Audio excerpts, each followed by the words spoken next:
finance bill. The way Badi no chako explain finance bill this time, not very good. But you know, pass seamlessly. Mangama beno reject finance bill onge. To be some dunga nya beonge. Manaka ko bedo communicated. The way government and technocrats manene Sirkal no explain finance bill 2024 chande, then jumbled up.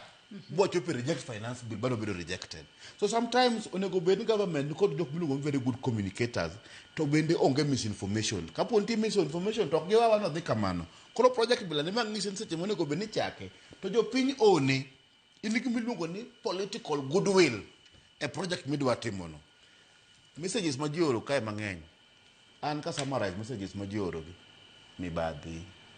Yeah, mibadi is a big problem. Mibadi is a big problem. Emaji wachoka eniawa. To mibadi makuruti mugi. To mibadi to wekanye. Mibadi to wachi ango. Gumudu atimogi. Jo mibadi to chung. Nikechi gise chung begise jipanga. Ibo do kaste moko. Tiri ji moko mabende duaro loso pese gini. Jogo kelo mibadi nyaka.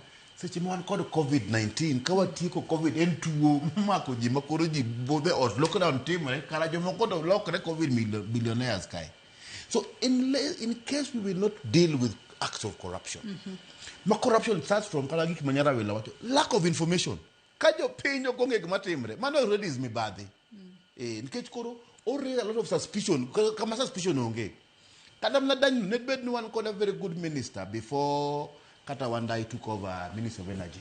Mananya lo explain ni ja pin pole mo break down ni ja pin guma dani en na dani en ni ngat chande biro gi mwandu ne to ko biro gi mwandu ne to keto mwandu ne kae to o invest gino to achule mos en gima yot pimo mali nikech pesa sani waonge go to priority pesa moko wa priority sani wa protest moko food security koro ngacha bendi iwacho ngacho sairo airport madongo nyaka India kucha ngacha en ngat matimuga gigo koro nego bed ni gini obedo breakdown no japinyo nge gima wadhi go mbele lakini kila dani to ngado jona jogidoso airport kanye makoro jopincha ko balo koro kanye mo jopincha ko balo go to ken user friendly wadongi dakika par kene to tiko twak marwa kinyi makawoto konyal tiko twak marwa kokwa twak otudore kod weche go mago mag kedo kod masiche mag apaye pachokae iwacho ni higa ne mar 2025 nitiere medruok mano mar atamalo 5 mag masiche mag apaye kipimo kod mano manotimore higa mar 2024 mane momiyo odiochieng' manyoro kuku marango ratiro mar oganda mano National Council on the Administration of Justice NCAJ